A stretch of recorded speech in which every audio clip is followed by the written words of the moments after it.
Philip Mantle is one of the foremost researchers and investigators on the phenomena of unidentified flying objects, UAPs, and otherworldly encounters from the sky. Formerly the Director of Investigations for the British UFO Research Association and England's MUFON representative, Philip is the founder and proprietor of Flying Disc Press and holds decades of experience in the field with over a dozen books written on the subject. Tonight, we speak with Philip on the recently released documents and photographs on and of UFOs from governments around the world, as well as his thoughts on the spiritual and conscious nature of unknown craft. Additionally, we discuss Philip's latest book, Introducing UFOs, A Young Person's Guide, and take a deep dive into some of the startling case files contained within. Philip shares his stories as a longtime member of the worldwide UFO scene, alongside such notable names as Whitley Strieber, Jacques Valee, Calvin Parker, and many more. Hear it here, tonight, as the full moon rises and flying discs zip through the skies toward the horizon, on Midnight in Kentucky, in conversation with Philip Mantle, with Philip Mantle, with Philip Mantle, with Philip Mantle, with Philip Mantle, with Philip Mantle, with Philip Mantle, with Philip Mantle. Welcome to Kentucky. The birthplace of Abraham Lincoln and built on the largest cave system in the known world.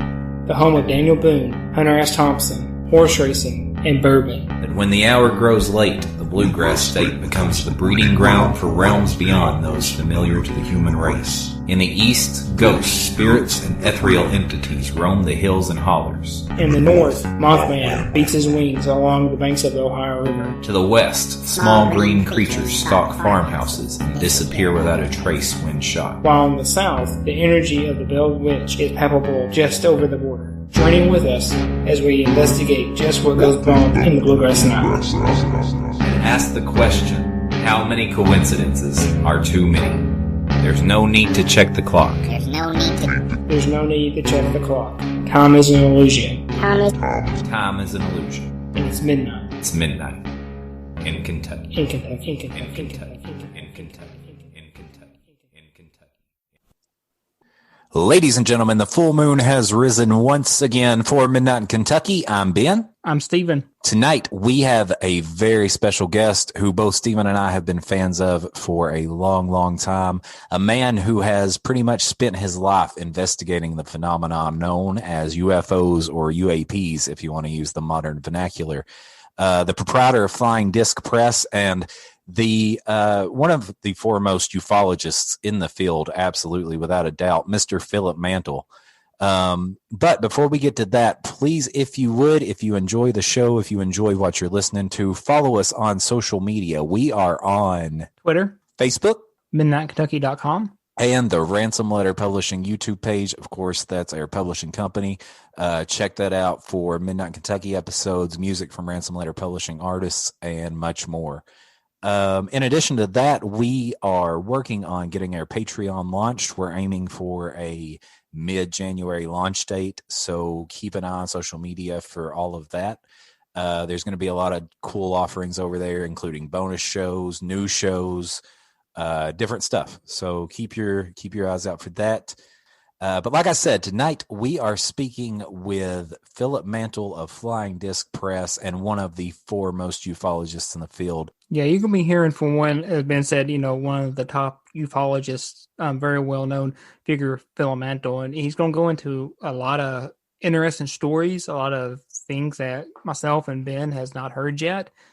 He's going to talk about his new book. Ben, what's the name of his book coming out? Introducing UFOs, A Young People's Guide. And the book is full of different case reports of some well-known UFO incidents and some lesser-known UFO incidents. All of them, though, are startling encounters with UFOs, alien beings, something from beyond this world. Yeah, and Kentucky gets a nice mention in there with the Captain Mantell incident there in Franklin, Kentucky. Absolutely. And like you and I were joking around after the show, for a show called Midnight Kentucky, we absolutely forgot to ask him about the Mantell incident. But I believe the show after you guys are hearing this one, the first couple weeks of January, we are doing a deep dive into that incident. So it's not for nothing. Yeah. This has been a very good interview, and I hope our listeners really enjoy it as much as we did talking to him. Absolutely. Philip Mantle was a blast to have on the show, an expert in the field, a world-class investigator, a world-class researcher and compiler of these incidents. And it was an honor to talk to him. So much information. I barely got to a lot of the questions I wanted to talk to him about. Hopefully we will get to do it again sometime. But we are so appreciative to have Philip Mantle on the show and just in the world of ufology. He's a class act dude. And without further ado, we give you Midnight in Kentucky in conversation with Philip Mantle. We'll be right back after this.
Ladies and gentlemen, welcome back to Midnight in Kentucky. Tonight, we are honored to have one of the foremost researchers of ufology with us and proprietor of Flying Disc Press, Mr. Philip Mantle. Philip, thank you so much for being here tonight. Good evening, Ben. My pleasure. I think you are the first international guest that we've had on the show, so it's noon here for us, and I believe it's 6 p.m. for you. Is that correct? Yeah, 6 o'clock in the evening here, Ben. Yes. Awesome. Generally we focus the show on Kentucky, but of course, as you know, this phenomena spans all over the world. It's an immersive phenomenon. And, as Stephen and I have talked about on the show before, you try to zoom in on little areas of this high strangeness, and then you realize you really can't, because this phenomena happens everywhere, in every state, in every country, everywhere around the globe. Exactly. I mean, it knows no international boundaries, doesn't recognize any borders of any description.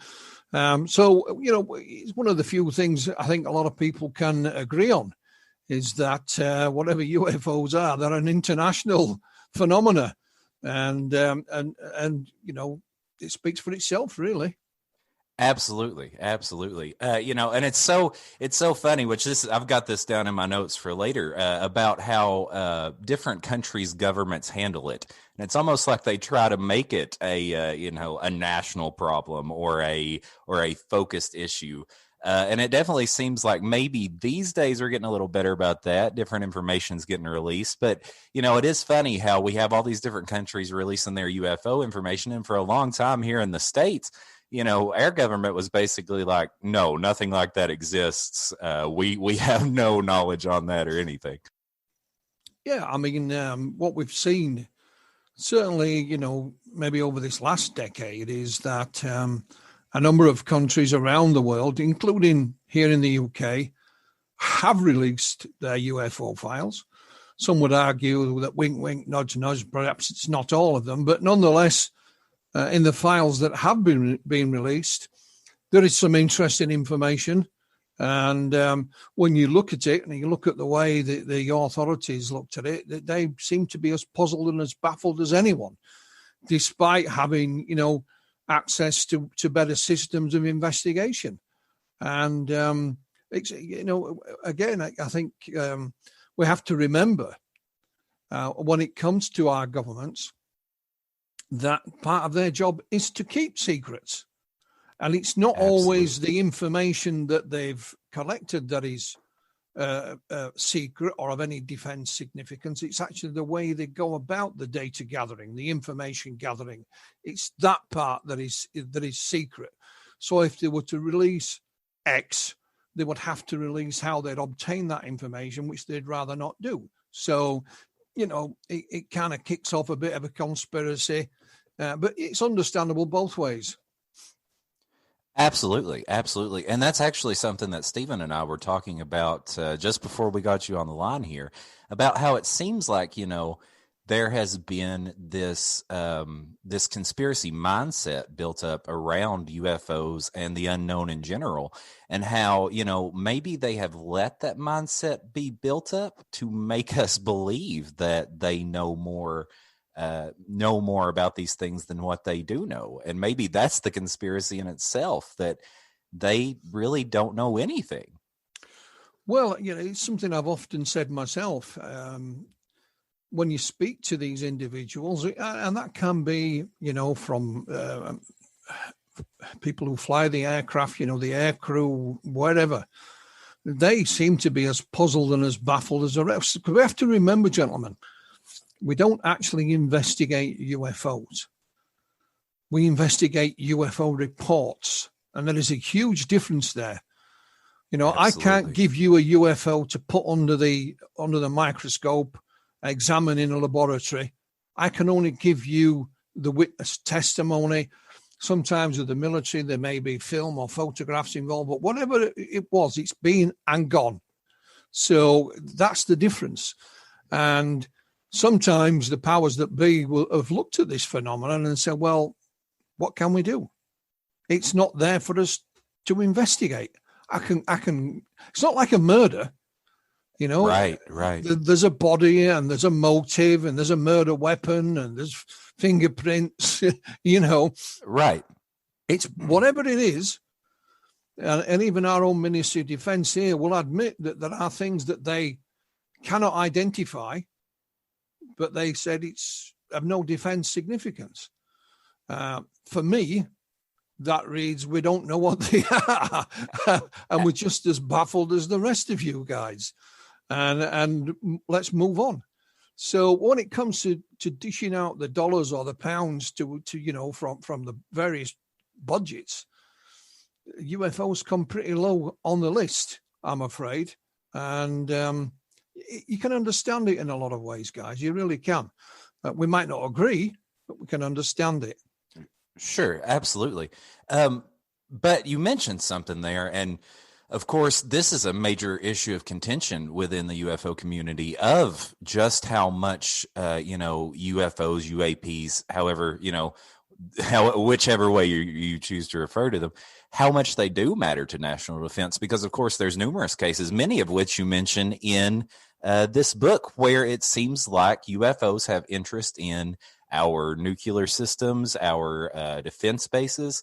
So do you think it's a case of maybe they, like you said, they don't necessarily want to address how they know that these things are a issue of defense to us? Well, yeah, I mean, the way I try and explain it is put yourself in their position. You're the president or the prime minister or the chief of defense staff, and there are things in your airspace that you cannot identify. Sure.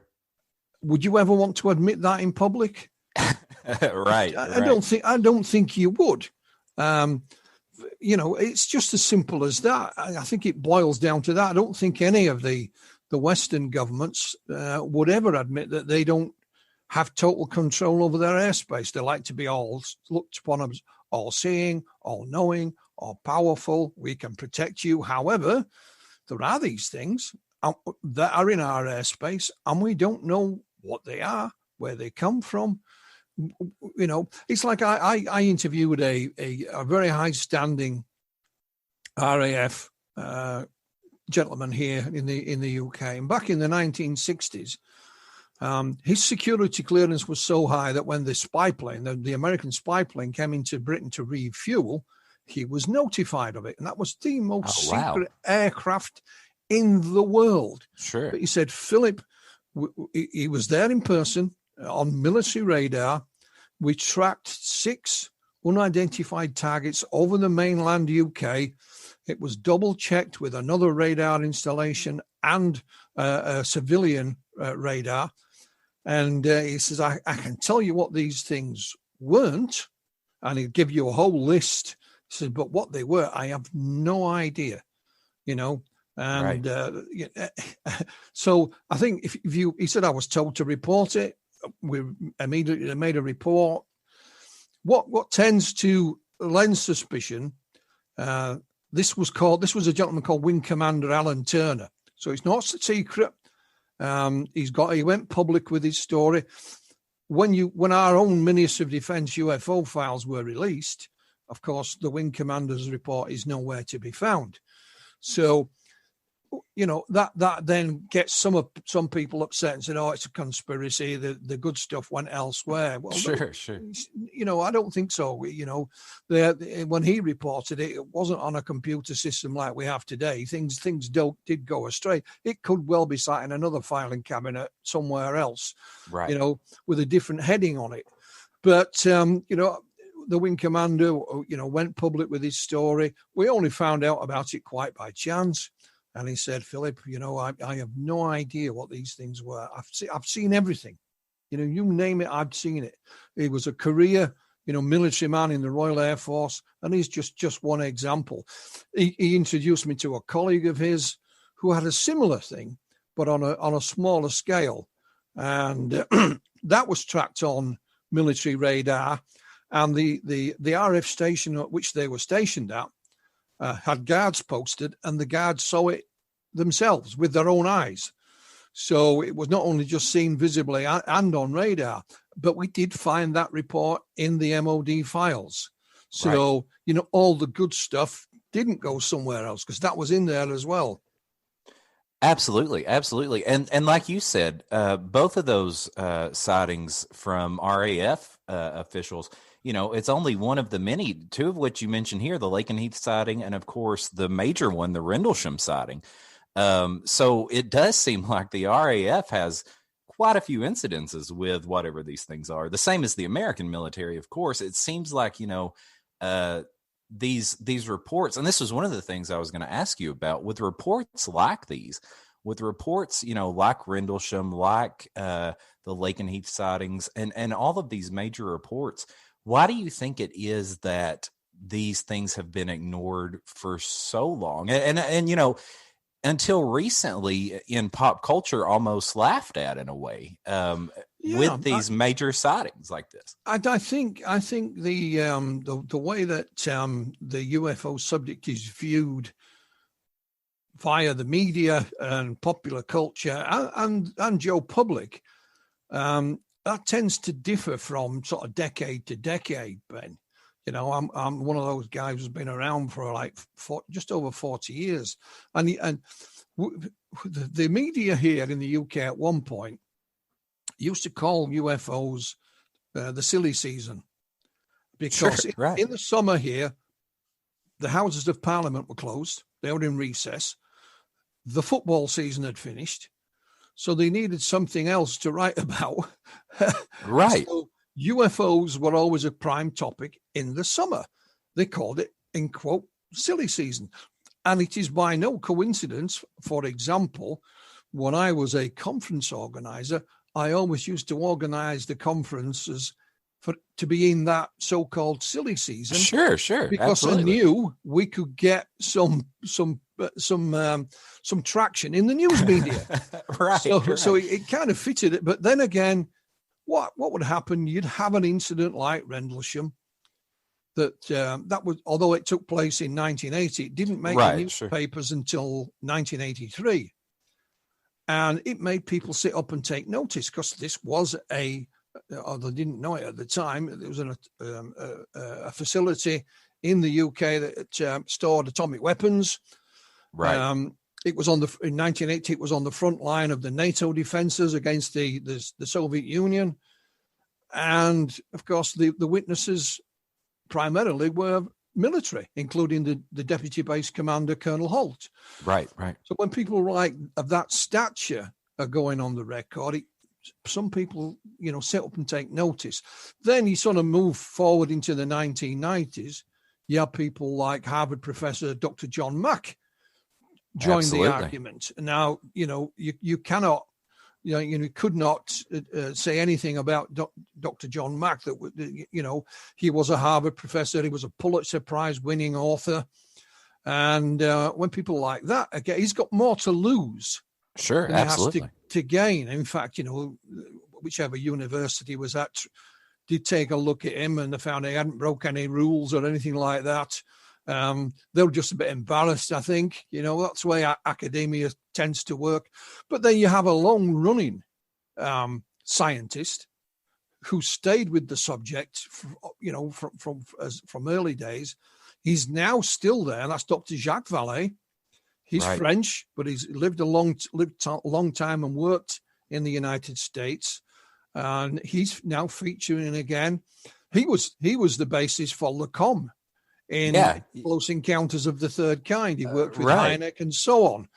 And again, he's a long-standing scientist who stayed with the subject. And so, and since 2017, since the Tic Tac videos and everything was released, it's not just what was released, it's always how it was done and who it was done with. The New York Times had been known for being quite skeptical about the subject, but here they are, saying this happened. Here's the videos.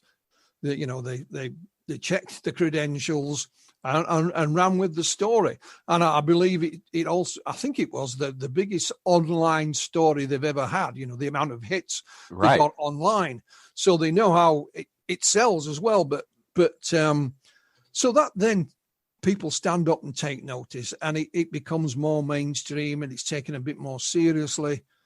That will wear off eventually. How long this is going to last, I don't know. We'll have to wait and see. So it's peaks and troughs. Absolutely. Well, you mentioned John Mack there, and that he's a perfect example of these things. I mean, it seems like even though he was in quotes, a professional scientist, an academic, that even there were even people fighting to get his academia credits taken away from him at the time, weren't there? That's right. They tried their best, but John just smiled and looked at them. He knew he'd not broken any rules or regulations. I was fortunate enough to meet him several times and sit and chat with him. I think the last time I met him at a UA convention in the States, we had dinner together as well. And he was a lovely, lovely man in his own right. And he just, from a scientific standpoint, he couldn't understand why people would deny such things. He says, yes, we can disagree on a lot of aspects of it, but just to complete denial, just amazed him. He couldn't understand. That wasn't scientific as far as he's concerned. Absolutely. So, and of course, one of the main scientists within the subject is the late Dr. Hynek. And he was a skeptic when he joined Project Blue Book, but it was a number of things that eventually turned him into a believer.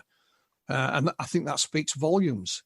And again, Dr. Hynek was of the same opinion as Dr. John Mack. Just study the data. You may come up with a different conclusion, but don't dismiss it without studying it first. That's not scientific. Absolutely. Yes, you are 100% correct. And, it's so odd to see so many scientists, it does seem like the area has gained a little more legitimacy in the sciences in the past few years. But even now, it's so odd to see so many of the science community just dismiss these things outright. I think, to be a scientist, I am not one. I have no academic qualifications of any description, but I think you've got to be pretty selfish. And whatever subject it is that you study, that's it. I want to study X, and I want funding to be able to study X, or I want to teach X at university, and everything else is and UFOs is one of them. He's put to one side. You're not going to earn a living studying UFOs. You can't. There is no university course that you can teach. There's no funding you can get for a scientific study. So, I've been taught. I've got a PhD in whatever. I'll stick to that. I'll stick to what I know. Sure. And maybe I've got a bit of an interest because Dr. Valee, when he first started, of course, he says there was the secret college. Absolutely. There was a number of scientists working together, but behind closed doors, not in public. And that also happened in the Soviet Union. Because rather differently, because in the Soviet Union, UFOs at certain times was a banned subject. So you could literally go to the gulag for studying the subject, but nonetheless, a number of scientists did and prevailed. And then it became a subject that came off the banned list and you were allowed to look into it. So there you go. It speaks volumes, doesn't it? Absolutely. Absolutely. I actually did not know that about Russia and that it was on the banned list of topics. Yeah, it was on the banned list. Technically, you could be put to death for it. Anything that was on the banned list, you could be put to death. But, more than likely you would go to Siberia or whatever, or the equivalent of it. Sure. So the scientists that were involved in it had a lot, had a lot to risk by being involved, but they did nonetheless, and none of them thankfully went to the gulag, and they came out the other side of it, all the better for it and ready to go.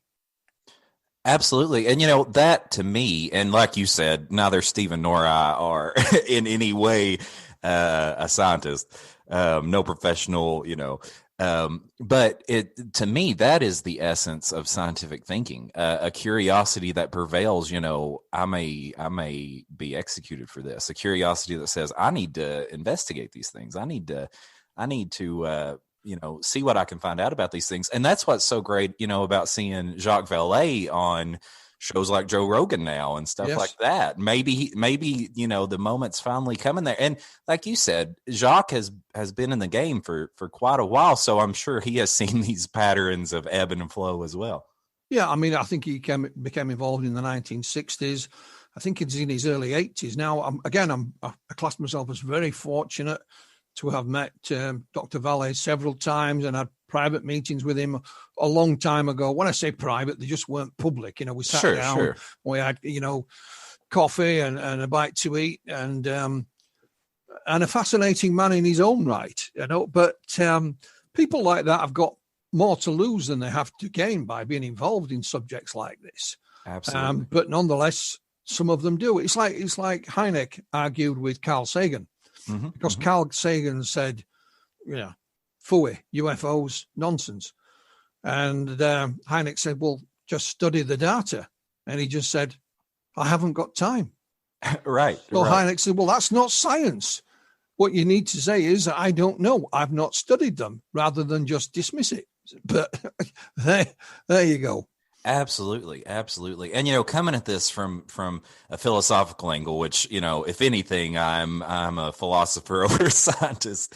Coming at this from purely a philosophical angle, we keep coming back to this theme of dismissal, and ultimately, UFOs and the unknown in general absolutely represents that side of life that is uncontrollable, is unknown. All of those things, that happen to us that we just can't control. And it's amazing to see these men and women and everybody in these professions, politicians, scientists, fight so hard to control the issue, Well, it's like the weather, isn't it? We can't control that either. Right. But the way I look at the UFO subject, rightly or wrongly, it's just me. If you go back, a few hundred years, when our ancestors were looking at the sky, and making notations of what they observed, and they've no idea what they were doing or what they were looking at. But today we call that astronomy. Sure. And the way I look at ufology is the same thing. We're dealing with a phenomena, and have been for at least 70 plus years, that we don't understand, and we can't figure it out. But because we record the data, the time may come sooner or later where we can understand it. It's just like our ancestors didn't understand what meteors were and things like that. Rocks can't fall from the sky. Well, I'm sorry, but they do. Right. So I think one of the jobs that you do as a UFO investigator is you record the information and add it to the overall collection of data, in the hope that somewhere we'll be able to make sense of it all. But we shall see. Absolutely. Absolutely. And, that seems to be a theme that I keep coming back to in my own research of people who've experienced these things saying, or researchers of these things saying, we don't know now, but maybe someday we will know. And it, it makes you wonder how long that day will be until we know anything about these I'll give you an example. I mean, a gentleman who was well known, who's Whitley Strieber. Yes. And back in the 1990s, when I was a conference organizer, Whitley was at one of our conferences. He was the headline speaker. And at the end of his presentation, he took questions from the audience. And someone asked him pretty much, are we getting any closer to knowing the truth? Right. And what Whitley said, and I've always remembered it, he says, we're learning to ask better questions. Oh, I love that. And I thought that was very profound. The way I interpreted that was we are learning more about the subject, and the more we learn, then we learn ourselves to ask better questions. And that's always stayed with me. And that was way back in the early 1990s, always stayed with me. And I think it's as relevant today as it was then. Absolutely. I love that answer. And, that's investigation. Learning to ask the right questions is how to conduct a proper investigation. And Whitley Strieber, I mean, Stephen and I are huge fans. We have endlessly read copies of Communion and the Communion Letters, and the things that, the experiences that Whitley has had are such mind-blowing experiences. And then, to hear from the hundreds of people, thousands of people that wrote him letters and said, we've experienced the same thing. Yeah, absolutely. I mean, I remember my first book, I published in 1994, was written with my co-author, Carl Negatis. Carl was a professional journalist, and we called it Without Consent, and it deals with abduction accounts and missing time in the UK and the UK only. Right. And, in the resulting publicity that the book enjoyed, I too, not as many as Whitley Strieber by any stretch of the imagination, but people just wrote to me, and I still have all their letters in a file. They're all still there. And I was looking at them recently. I came across them. I knew they was there. My filing system is not where I can find anything if I want to, gentlemen. I just came across it, and it was just amazing. Every letter was answered. There were follow-up done on some of them. Others we just wanted to write that one letter and weren't interested in taking it any further.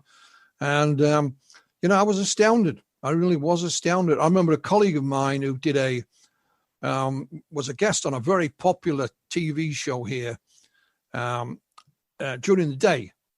And what we organized was we asked people to contact the TV station if they'd, seen anything, experienced anything, and the telephone lines were just jammed. And then, of course, they started writing in. And my postman, I used to know him by name, and he knew of my involvement, and he came with a sack of mail one day, and he said, "Philip, what have you been doing now?" Literally, that sack of mail wasn't for everyone else. That was just one for me. Wow. And I think that week we got about 1,000 letters. Jeez. And that's the days before the internet, so you couldn't reply via email. And I did reply to them all, eventually, but that give you some idea. Sure. So the stories are still out there. Absolutely. And that brings me to one thing that I want to talk to you about. We had these incidences of like the Valençol landing and the Fife incident, which both of which you document in this latest book. But it didn't seem like, you even mentioned when writing about the Valençol landing that he didn't want to discuss it further. There were things that he knew about what happened to him. It maybe even seems like he spoke and had contact with the beings from this particular UFO, but he didn't want to share it. And the same thing with the Fife incident. It seems like that family, after they told their story, they were like, we're done with it. We don't want anything else to do with it. And that makes you wonder how many people, obviously thousands of people out there, have had these incidents and have just not said anything. Yeah, well, we should mention the book you're talking about is my new one, Introducing UFOs, a Young Person's Guide.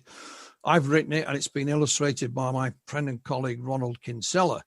And there are incidents like you just mentioned at Valençol and at Fife in Scotland. Valençol, for those who are not aware, is in France. And they were put in there for a number of reasons. I mean, this book is aimed at a sort of a high school audience. It's to show them, how different the phenomena can be and how the witnesses react. And like we mentioned right at the beginning, or they are of an international. These are sightings from different parts of the world. We also have a case in there from Mundrabilla in Australia. You couldn't get much further away. And but yes, I mean, she's not in this book, but she was in my first book. And as a lady down, I won't mention any names, but I knew when I was interviewing her, and I said, "Have you got anything else to say?" She says, "No, I knew.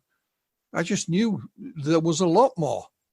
Right. And for whatever reason, she wasn't prepared to discuss it at that point, or maybe she couldn't deal with it at that point.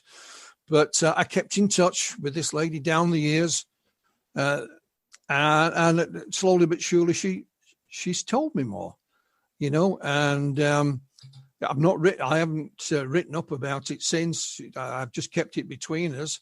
Never asked her why she didn't tell me. If she wants to tell me the reason why, then she will. But yes, there are those that just say, "Well, this is happening." That's it. Go. I've told you now. Go away. Right. Absolutely. Absolutely. And thank you for bringing us back around and actually giving us the title of the book, because I was getting there, but we launched right into conversation, and I didn't want to derail our train of thought. But yes, Introducing UFOs, a Young Person's Guide, written, of course, by yourself, Philip Mantle, and illustrated by Ronald Kinsella. And the illustrations for this book are amazing. They capture that aura of these strange events perfectly, I thought, just the way that, those images are captured. Well, thank you. I know Ronald will be pleased to hear that. I mean, what the idea for the book, and I've discussed this with colleagues around the country, is we've often said, who's the next generation of UFO researchers? Well, we don't know them in person, right? But it will be, for whatever subject, the students who are now in high school or college, they will be the next politicians, the next engineers, the next scientists. the next, bricklayers, the next electricians, but maybe amongst all that, they may be the next UFO researchers as well.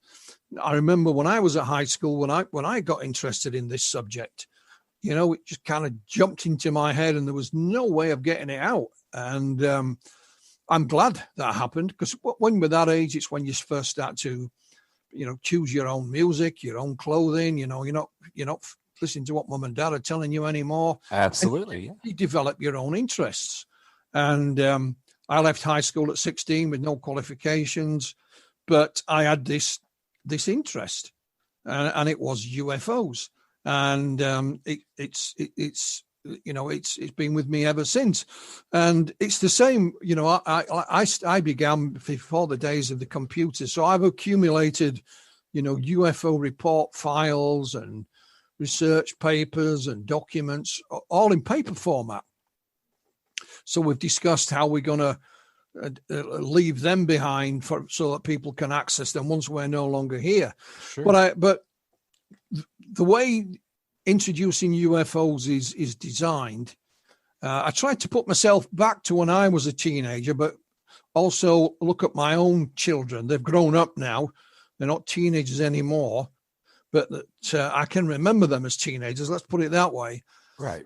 And the book's designed not to indoctrinate anyone. It's like the first run on the ladder, if you like, of UFO research. So we deal with Kenneth Arnold, some of the main cases, like Betty and Barney Hill, and like you mentioned, Rendlesham and Roswell. But we also look at other cases that aren't so well known, like the one in Fife in Scotland, and Mundrabilla, like I mentioned, in Australia. Yes. And I don't know about you, Ben, but when I was young, when I picked up a book, first thing I'd do was look at the back cover. And Absolutely. then I would flick through it to see if there were any photographs. Yes. So I decided that in this book, we'd have a nice UFO photo file, as we've called it. Oh, and I loved that. That photo file was amazing. Well, what I did, I contacted a number of colleagues around the world and said, this is what I'm planning. Have you got any photographs that you could recommend that you've researched, or which others do you think we should include? So that, there's some well-known ones like the McMinnville and so on, but there's others from different parts of the world that even I hadn't seen. There's one from Russia, from Italy, from Turkey. But there's just one paragraph as an introduction to the UFO photo file. And the last sentence says, "We'll leave you to decide if they are authentic or not." Yes. And we start with a known hoax from Project Blue Book. I think that was a hubcap that was thrown in the air. So the whole book is saying, look, here's the information. It's a fascinating subject. It's defied explanation. And if it is something you want to get interested in, here's a little starter for you. And we'll give you a little guide to the subject around the world. We even do a little bit in it that tells you what to do if perhaps you have your own UFO sighting. If you've got a camera, then use it. A lot of the young people have all got their cell phones. Use it. If there's someone else, near you, draw their attention to it. Little tips like that. And of course, I knew Ronald. I knew of his artwork. He's developing his own style, still working on it. Like all artists, they're never satisfied. Oh, never. Yeah. And I just thought, I think that'd go ideal with the book. So at the beginning of each chapter, we have a piece of unique artwork by Ronald, and it's based on the first case that we deal with in each chapter. For example, chapter 2 was the 1950s. It's the radar visual sightings over Washington, D.C. Right. That's just my favorite illustration that Ronald's done. Yes. And what we wanted it to one. do is to fire your imagination, and perhaps then, it'll draw you into looking into it further. But we bring the book right up to date. And again, it's funny, you should mention it, Ben, but towards the end, we talk about the Tic Tac videos, plus some of the countries that have released their UFO files. And there's even a document there from our own, the UK government, from RAF Topcliffe in 1952. The French have released theirs, Brazil has, Canada has. There may be others since we wrote the book. And I think, interestingly, come the end, we give them 3 theories of what UFOs may or may not be. There are more than that. These are just 3 out of the however many. And again, make up your own mind. We're not telling you what UFOs may or may not be. You decide for yourself. Here's the information, and away you go. So that's introducing UFOs, a young person's guide, and that's how it all came about. Man, I love it. And reading through it, it is the perfect. It's the perfect balance of these cases that are well known, like Roswell, like Rendlesham. And then, there's, and I'm probably going to butcher this name, Project Hosdalen. That's my Kentucky accent trying that out for you. But it's Project Hessdalen in Hessdalen. Norway. Yes. I gotta get the Norway the Norway going on. But that was fascinating to me. Well, yes. I mean, again, it's little known outside of a lot of the UFO community. Absolutely. And there was so much that reminded me of so many different things that are well known, like Skinwalker Ranch, for instance. A lot of that particular thing reminded me a lot of the tests that they're doing out there and at different places like that. Well, in Hessdalen, Hessdalen is in central Norway. It is a valley surrounded by 3 mountains. And in the early 1980s, these strange lights were seen down in the valley below the mountaintops. And there are no roads over these mountains. And they were reported by the locals. At that time, there was only like 200 inhabitants in the whole place.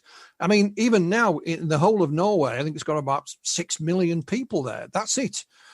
We've got more than that in London. Sure, right. So the UFO groups of UFO Norway and UFO Sweden were alerted, and eventually they set up camp in the Hessdalen Valley. To begin with, it was a caravan and tents, and in the winter it can get minus 20 quite easily, with the wind chill factor very well below that. And they begged, stole and borrowed equipment. They had a radar, they had a laser, they had a battery of cameras, and they managed to capture the phenomena on film, not on video, because as soon as you took the videos outside, they used to freeze. Right.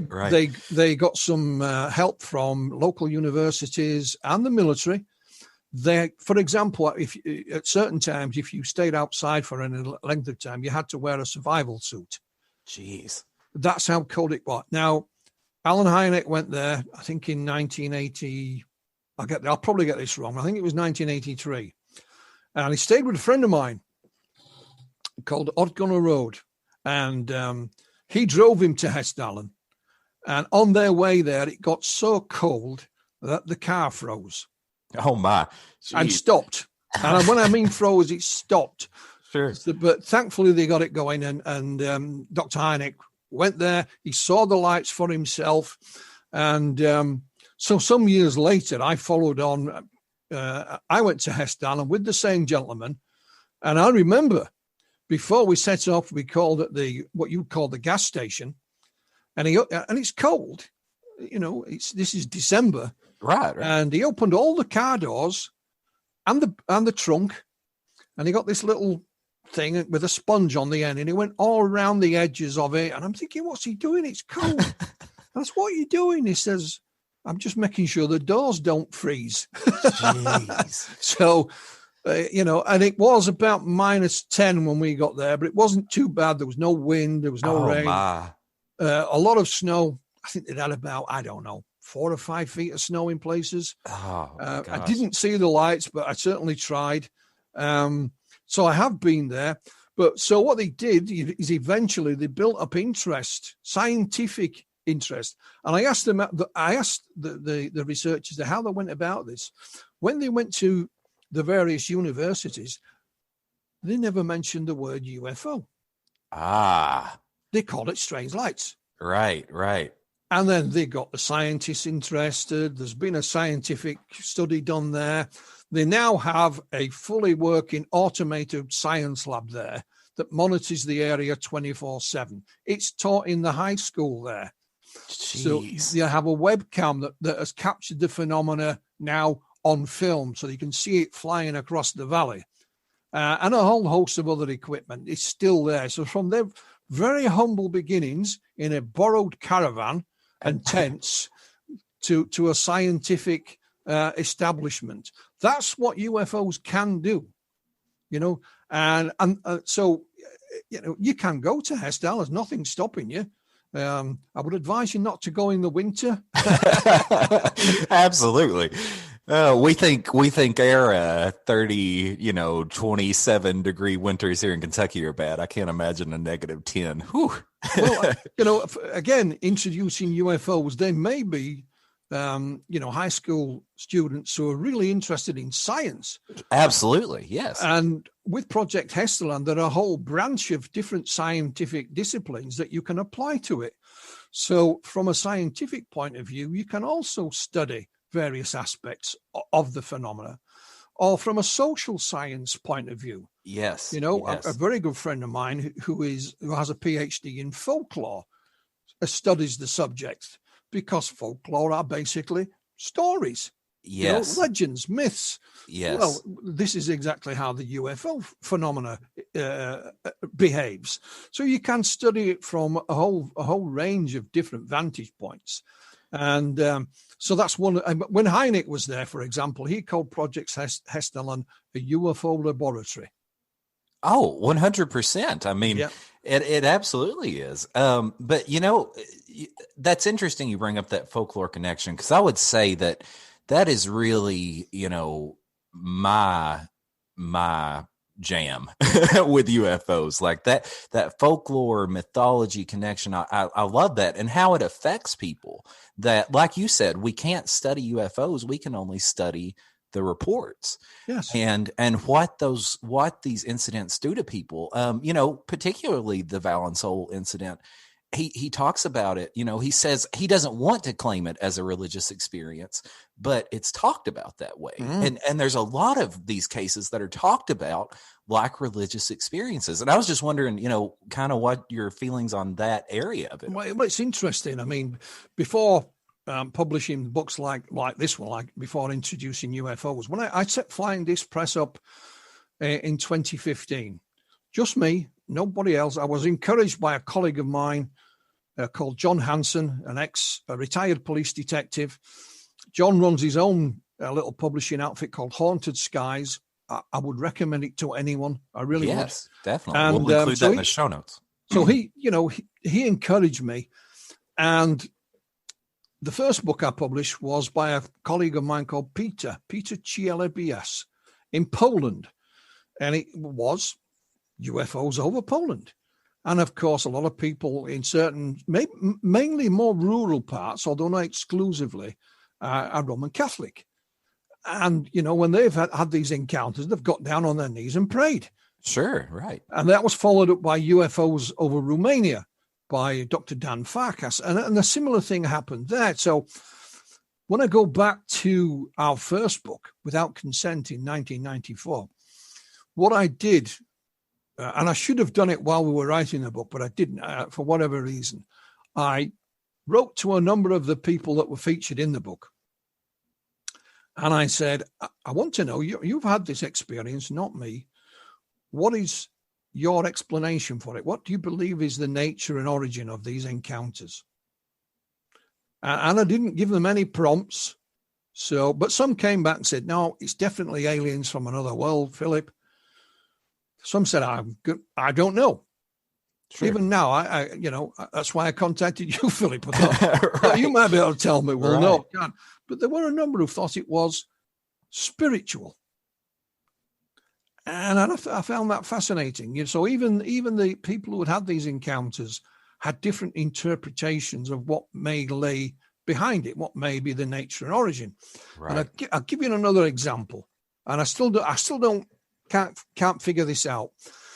But in Without Consent is a chap called John and his wife Sue at a place called Aveley in Essex back in the, I'm terrible with dates, so I'll say the mid-1970s. His name was John Day, and I interviewed John some years after the event. His children were involved as well. Basically, John and his wife and his children were driving home to where they lived at the village of Aveley in Essex. I think they'd been visiting some in-laws.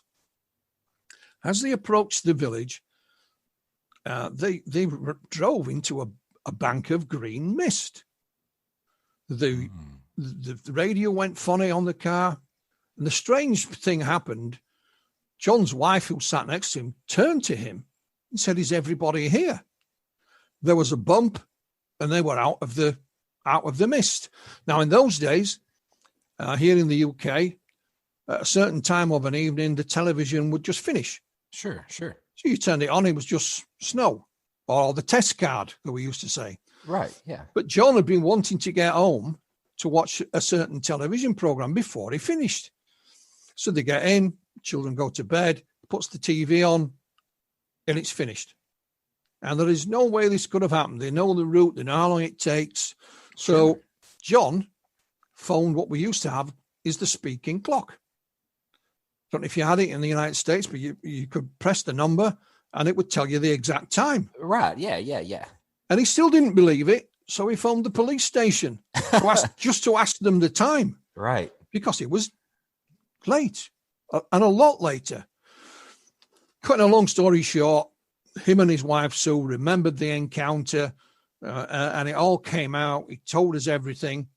So I asked John, okay, John, was this real? By that, I mean, was it, knock on wood, nuts and bolts? And he says, Philip, he said, I have difficulty with this.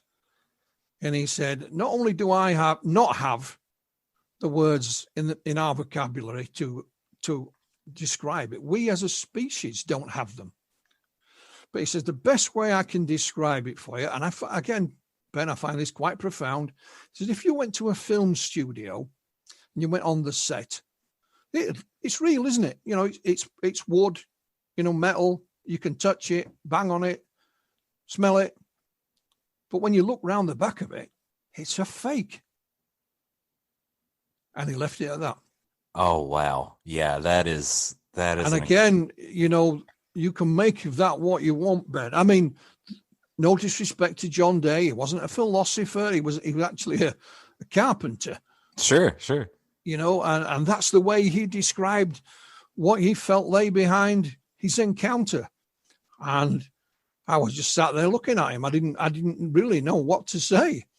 And I was thinking about putting John in the book, John Day and his wife Sue, in introducing UFOs. But it's just a very long, drawn-out case. I don't think I could have done it justice. Sure.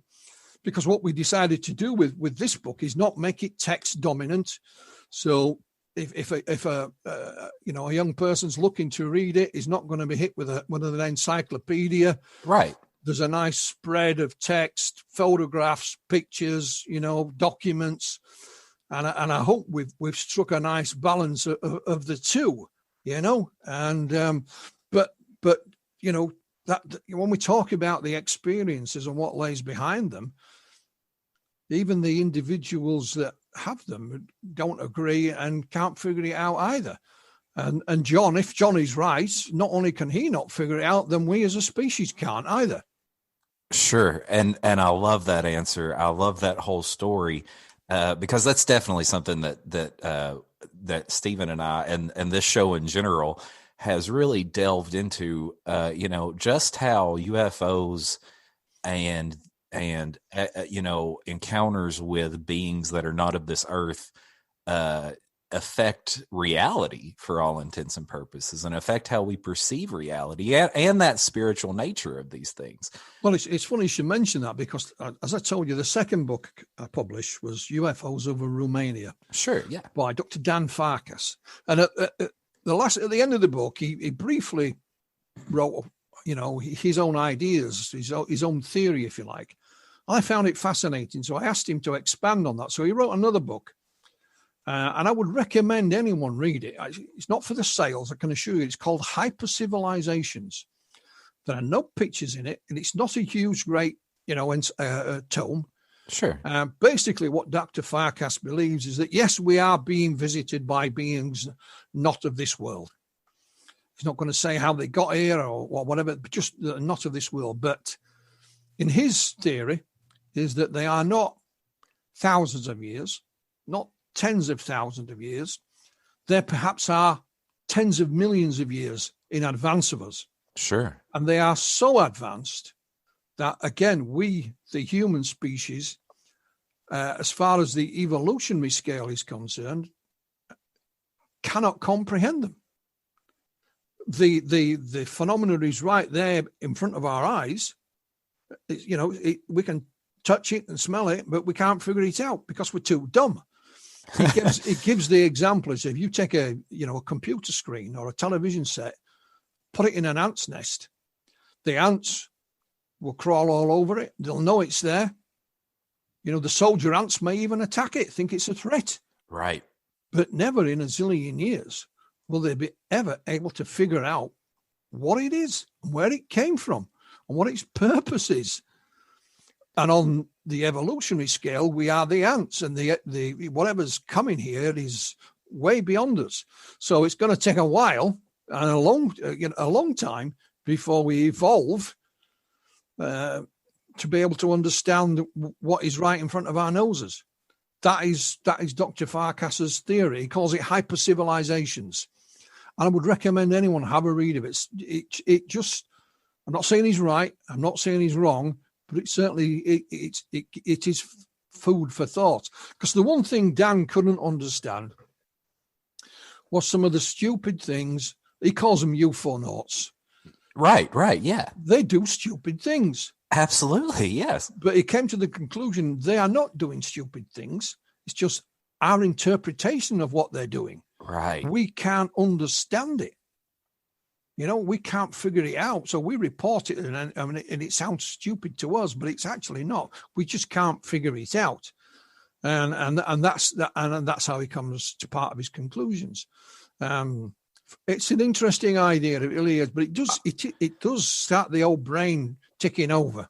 It absolutely does. And I love that theory. Like you said, I try to abstain from saying I believe this or I believe that. But when you get into the very weird nature of a lot of these sightings, like the just supreme high strangeness of these things, you begin to question those older theories, like, or you begin to question the simplicity of maybe the extraterrestrial hypothesis. Maybe they are extraterrestrial, but maybe there's something else. It's definitely that weirdness that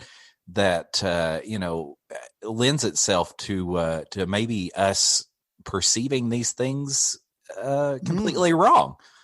Exactly. And I mean, if we talk about beings coming here from another world, we talk about linear travel, going from point A to B in a straightest line. Right. Well, we can rule it out pretty much because our science has expanded, Ben, and we know more about the universe than we ever did. And for example, the in quote the visible universe is estimated at being 48 billion light years across. Right. It's staggering. Within that, there are 2 trillion galaxies. Just think then in those 2 trillion galaxies, how many stars and planets there are. Sure. My mathematics doesn't go up any further than trillion. I don't know what the next one up is from. Right. But what it does mean is that the possibility of life elsewhere, of course, expands exponentially because we know there are those planets and galaxies and so on. However, the universe itself has got that much bigger as our understanding of it. Therefore, the distances between, we'll call it life, sure, it perhaps adds to the fact that we may not have been contacted by aliens from another world. They're just too far away. But there's lots of other denominators in the equation that we'd have to consider as well, not just the distance. I've some years back, I interviewed, he's in America, and he's got Dr. Michio Kaku. Yeah, yeah. who was a physicist, and he explained space travel to me in very, very layman's terms. It was in the UK promoting his book, and I got a chance to interview him at his hotel. And I'm glad he put it in layman's terms, because I read the book. Right. And he talks about, bending space and time, that it, so if scientists like Dr. Kaku were right, then, interstellar travel is theoretically possible. You just don't go from A to B in a straight line. There are other ways and means of doing it, and not with rockets or liquid propellants. You need another propulsion system, right? Like almost like Star Trek. Sure. So, and he put it in Star Trek terminology so I could understand it, and I wasn't offended at all. Oh no, of course not. I often say, science fiction is my way of relating to reality. So, well, that's why, of course, in the book Introducing UFOs, we put 3 possible theories. We put ETs, we put is it some secret government military craft we're seeing. Or is it some kind of, rare natural phenomena that our science hasn't got to grips with yet? But there were just 3 examples that, we could have gone on. We could have got a bit bigger list than that. But so hopefully that will stimulate. But I'm like you, Ben. I don't particularly hang my hat on any particular theory. I think if you do that, you tend to either consciously or more often subconsciously put a pair of blinkers on, and you only look for the data that supports your theory, and you ignore everything else, which, in my opinion, is not the right way to go about things. Absolutely. So we agree on that, I think. Absolutely. Well, before we end the interview here, I just wanted to ask you about, well, more than anything, I just wanted to compliment you on your on the way you investigate these cases. In particular, the Calvin Parker case. We spoke with Calvin last November. And there was something a lot that reminded me a lot of that in Introducing UFOs. And again, I'm going to butcher this name, but the Varginha, Brazil incident. Yeah, I don't know how to pronounce it either. Okay, so don't wonderful. worry about it. We're on the same page there. But with that case, you talked about which that whole incident is fascinating. Just the difference. It is, and again, I call it Varginha. Varginha. I probably got that wrong, but it goes back to 1996. Right. You've got young children involved seeing these creatures. Allegedly, the military were involved. Maybe they captured one of these things, and it was 50-50. Sure. About whether I use it, because I have kind of butchered the case, if I'm honest. There is a lot more to it than I've been able to cover, but nonetheless, it is a fascinating case. And one of the reasons for putting it in there as well was to show that it's not all adults that are involved in these things. There was 3 young people involved in this case, and it's a fascinating incident. It's not in the distant past. 1996 is not, in the olden days. Right. And it's in Brazil. And you might think I keep plugging a book, but I published a book called UFO Contacts in Brazil by my friend Tiago Tichetti in Brazil. And when we talked, you mentioned the phrase there, not a lot of people do nowadays, Ben, high strangeness. Absolutely. Oh, that's one of my favorite phrases. If you want a high strangeness cases, then Brazil is the place to go. Yes. And I definitely had to check out that book. But I was about to say, Brazil is one of the strangest places on earth, it seems. Yeah, and he's Tiago's book is absolutely packed with it, and there is more to come. He's on about writing another book for us, but I'm glad you mentioned Calvin Parker, another fascinating case from 1973. Yes, for those that don't know, perhaps will know a bit about the case. Calvin also had another encounter in 1993. Yes. And since Calvin went public in 2018, telling his whole story for the first time, a number of other people have come forward. Because you have to remember that Calvin was 18, almost 19 at the time. Right. So for some, 1973 might seem a long way off. But I left high school the following year, 1974. So it's the place where it happened is not in the middle of nowhere. It's right by Highway 90. Right. There's the huge, great motorway bridge goes over the river. You can see it. And so it didn't surprise us that once Calvin went public, that we thought maybe one or two people had come forward. Sure. That I've got a whole list of people, Ben, that have come forward, including others who were on the opposite side of the river the same night. Right. And literally.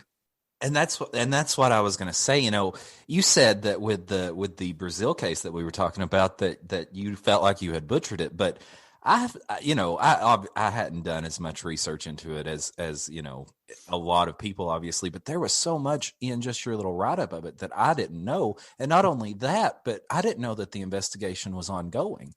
And It's the same with Calvin Parker. I mean, there were so many witnesses that came forward that are like, yeah, we saw it. Yeah. And it's so fascinating that both of those cases, and a compliment to you and your investigative skills and all the researchers that work on these things, just that there are still so much coming out about these cases that nobody even considers. Well, that's right. And I've been greatly assisted by a gentleman called Douglas Wilson, who's part of MUFON, and especially Dr. Irina Scott, who has interviewed a number of these witnesses for me. She's in Ohio. And just a couple of weeks ago, Ben, Dr. Scott was interviewing another one that nobody had ever spoken to. Right. I don't know how long have we got? Can I fit the story in? Absolutely. We have as long as you can talk to us. On November the 6th. So Calvin and Charlie's incident happened on October the 11th, 1973. On November the 6th, again, 1973, in the same river, the Pascagoula River, but a bit further out, there were a group of friends in two boats fishing. And they saw something under the water. It was estimated to be about 30 feet in diameter. It lit up. Although it looked like a light brownish color, it was actually white. It's because of whatever's in the water makes it look a bit discolored. Right. They got so close to this thing, because the water's only shallow, it's not deep, that they took something off the boat. I haven't got my notes, so I'll call it one of the paddles off the boat, although it had a motor on it, this boat.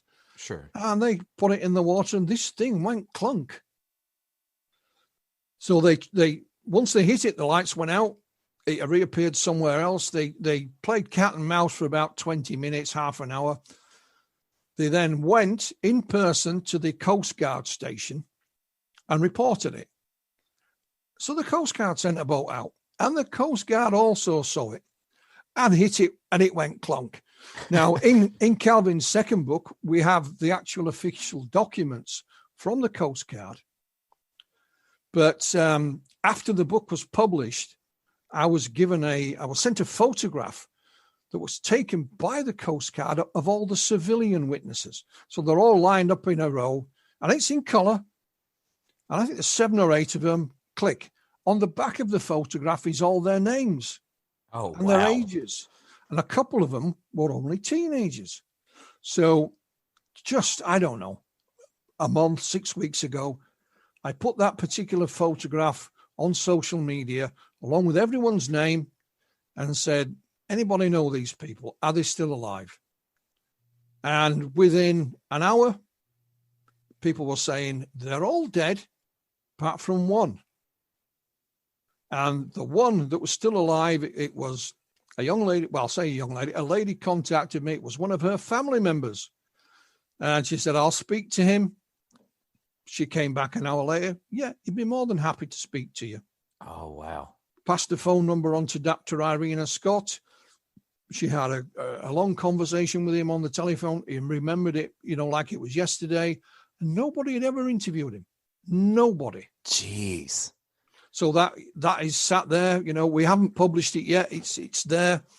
What is also interesting, and this is where Dr. Irena Scott came into the picture back in October the 11th, 1973. That night, she got a phone call from her mother, and her mother lived, I think she said 500 or 600 miles away. And her mother said, "We've just had this sonic boom." And that sonic boom was heard halfway across the United States. And Dr. Irena, she is a doctor. She's worked at many establishments. And she's been looking into that. She cannot find a rational explanation for that sonic boom. That is nice. Absolutely fascinating. We cover a lot on this show, the mystery booms, which I'm sure that you're familiar with. Yep. That is very interesting, and it's very interesting that she's gone. She started with, right, we'll start with an aircraft. I'll speak to the people who fly these things. Sure. Spoke to a pilot. She says, no, if we break the sound barrier, the sonic boom, depending on what altitude we're flying at, because the higher we go, you can't hear it as well. But he estimates it's like a 2-mile radius. That's all. Right. So you can't hear it halfway across America. Right. Yeah. But this thing, whatever it was, and it was recorded on seismographs, and that kind of thing. There was no earthquake, no meteor, no space debris. And it happened on October the 11th, 1973, the same night as Charlie and Calvin's encounter. So Dr. Scott has written another book. She's just doing a bit of editing called Beyond Pascagoula, which will go over basically Calvin's encounter and Charlie's, but it then will concentrate on some of these new witnesses we've talked about, right, and the incident with the sonic boom that night. That'll be published at some point next year. Fascinating stuff. And this all started because I got the rights to publish Charlie Hickson's book. Charlie Hickson and William Mendez wrote a book called UFO Contact at Pascagoula. Right. And it came out in 1983. And you can buy a hardback copy of it online, but it'll cost you $100 if you're lucky. Sure, more. Sure. So I thought, I'm not paying that. So I got permission and to republish it. And I thought, wouldn't it be nice? I knew Charlie Hickson was passed away. I thought, what if I can find Calvin and get an interview with him? And I eventually I tracked him down. It took me about 3 months.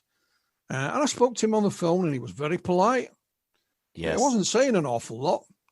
But unbeknownst to me, not that long before I contacted him, Calvin had been to a funeral of a friend. And on the way out, he signed some kind of book. I don't know if it's a book of condolence or whatever. And the people behind him saw his name. And they're all going, wink, wink, nudge, nudge, the alien man. Right. So Calvin's wife went out and said, look, Calvin, why don't you write a book? Tell your story in full, and people will know. Sure. Even she didn't know. So he said, okay. He was just trying to, placate the wife. He had no real intentions of doing it, I don't think. Then, bing, the email from me drops in his inbox. He happens to mention, I'm thinking of writing a book. So I said, okay, I can help you with that. Right. So, and the rest, as they say, is history.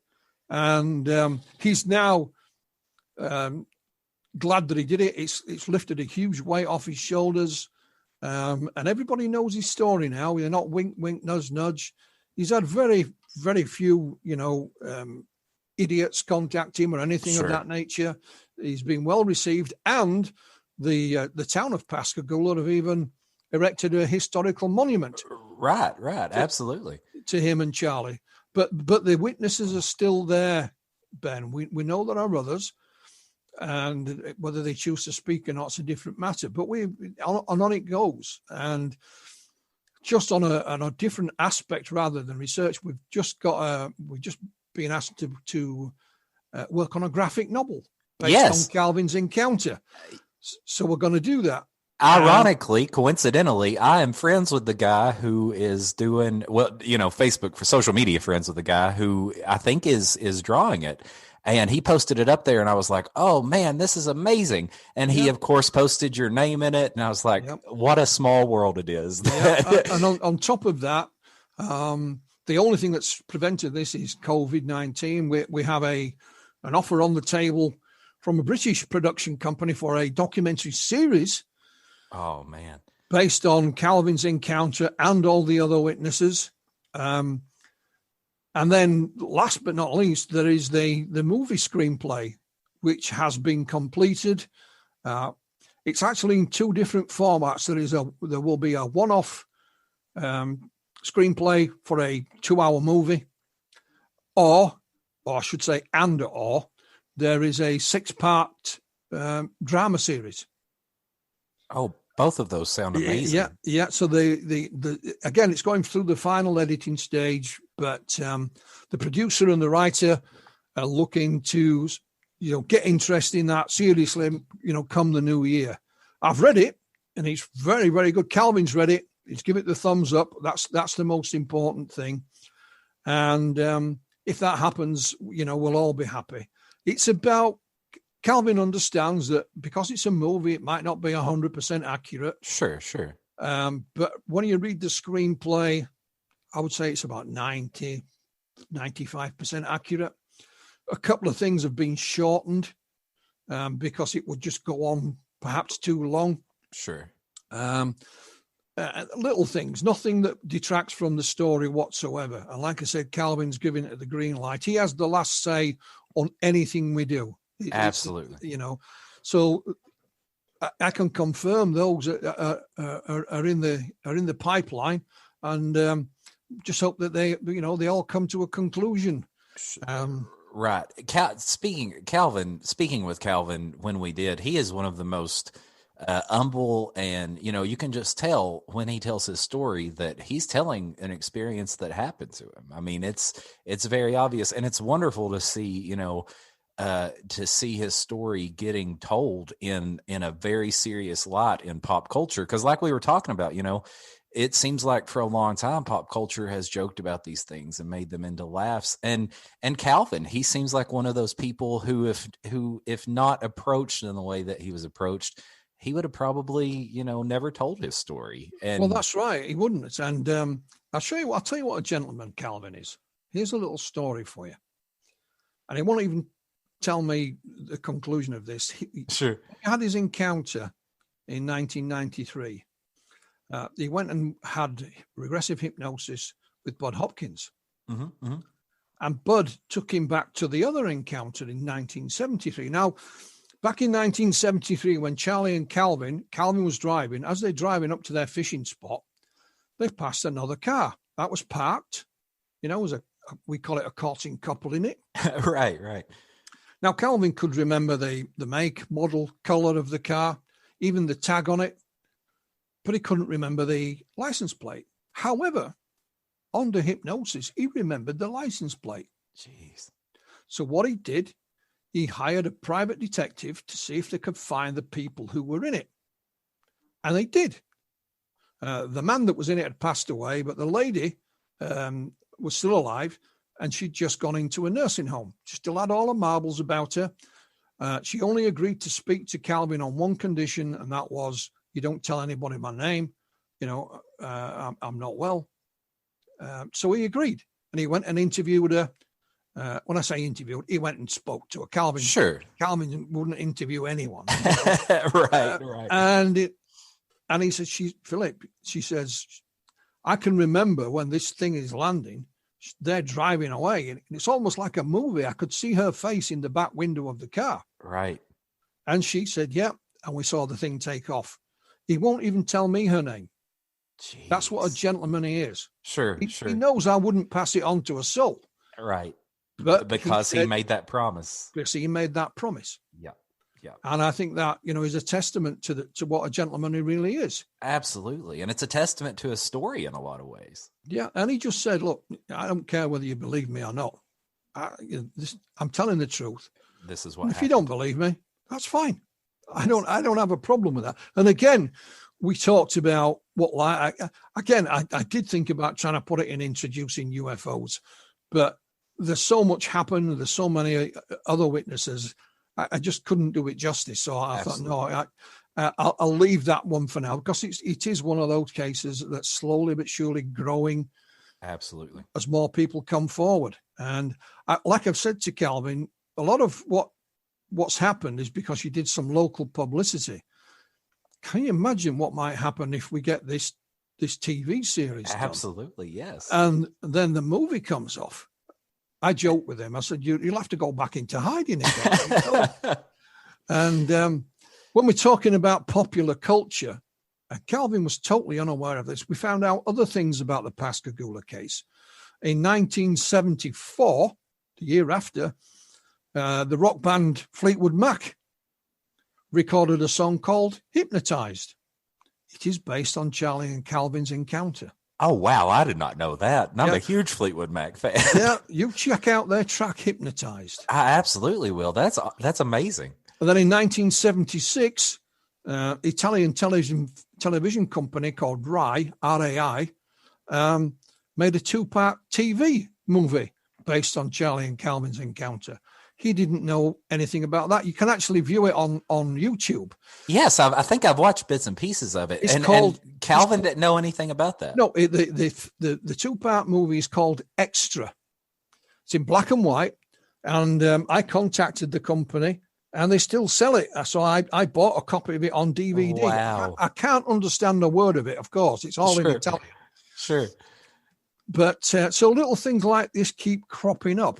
And just within the last few months, a Norwegian artist, I'm not going to try and pronounce her name because I won't have any chance, but she has put together I understand. a 6-minute techno track for the discos, for the nightclubs. Sure. And it's all about Calvin, and it features Calvin narrating part of his encounter. Oh, I got to check that out. That sounds amazing. Yeah. And so she told me that's gone out to all the nightclubs in it. Well, I mean, she's pretty well known apparently for this type of music. Sure. And so I've joked with Calvin when you're recording your next song, you know. And then of course there was 2 American musicians were inspired by Calvin's first book. It's a chap called Jerry McCoy and Johnny Cobb. They wrote a song called Blackwater Blue Moon. Yeah. Which is based on Calvin's encounter. And I've got to be honest, it's one of those songs when you listen to it, it gets into your head. It absolutely really does. Yeah. Yes. I love the song and all of his work. I've listened to some more of his work just based off that song. And I mean, he's a great songwriter, and I was very deeply impressed by the way that he pulled off Calvin's story. And yes. I mean, and there is that. Maybe I've come down a little too hard on pop culture, because there absolutely is that artist representation of the phenomena that's went on, for as long as the phenomena's existed, really. Yeah.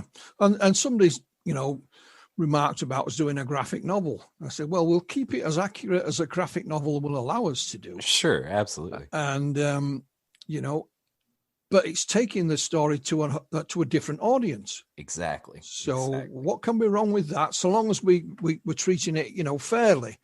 Exactly. And again, the idea was put to Calvin first. Had he said no, that would have been the end of it. Right. But he said, no, I think this is a good idea. And he came up with some of his own ideas as well. He didn't just say yes or no. He does have input. Because Calvin will tell you he's an uneducated, Mississippi guy. Well, he may well not have had a great formal education, but he is not some dumb hick. Absolutely, Calvin is a very intelligent man. Absolutely, he is. He's one of the smartest people I've spoken with about the subject, for sure. Well, one last thing. I think we'll have to wrap it up. I'll let you into another little thing. Sure. Calvin met Major Jesse Marcel Sr.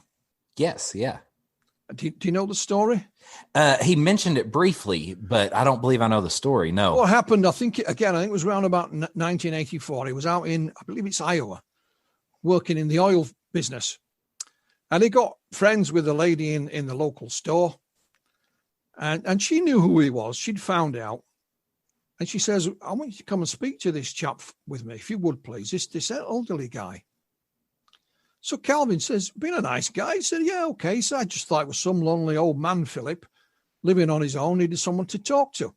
So she knew him because she didn't knock on the door. She just walked straight in. So she obviously knew that I walked in. There's this nice old guy. And he starts telling me about Roswell. He said, I had no idea what he was talking about. And that he was at Roswell. He found this debris. And so he phoned his old pal, Charlie Hickson. Charlie says, yeah, that's Major Marcel, who was the first military man on site at the alleged UFO crash. Wow. So he gave him sort of 101 on Roswell down the phone. So Calvin went and met this chap again, Major Marcel. He told him more about Roswell. He went to see him again. On the third visit, in his house, Major Marcel said, you know what, Calvin? I actually kept 3 pieces of the debris. And they're in my water heater. Here. All you got to do is screw the lid off. So Calvin says, have you got a screwdriver? He says, they're in there somewhere. So Calvin was just about to go and deal with this when there's a knock on the door, and it was one of the neighbours. So Calvin, and again, being the gentleman that he is, said, I'll leave you to talk to your neighbour and I'll see you later. That night, Calvin got sent offshore to work on the oil rigs and was gone for 3 or 4 months. When he came back, Major Marcel had passed away. And that was the end of the investigation, you know. But anyway, there's going to be in this month on the History Channel a 3-part documentary series about Roswell. Calvin is interviewed in it. Oh, wow. Oh, he tells that story. We will definitely have to check that out. I'll give you a little idea about Calvin. He was being interviewed for this documentary, and he said this lot are from. He said New York. I don't know where. right. You know, and they said to him, well, what did the water heater look like? Now, to Calvin, this was a stupid thing to ask. Sure. He says, look, stop asking the dumbass questions. Man, that makes me feel so much better about our interview with him then, because at least he didn't tell us to stop asking dumbass questions. He just thought it was stupid. Yeah, sure. That sounds exactly like so Calvin's in the 3rd part, which I believe airs on December the 26th. That is very exciting. I didn't know this. I think I've put it on Facebook. I think it's called something like Witnesses to Roswell or something like that. And because everybody who was at Roswell is now deceased. Right. And again, just to highlight what a gentleman Calvin was, the only reason he told me that story is because somehow Roswell came up in the conversation. And I mentioned that Marcel Jr.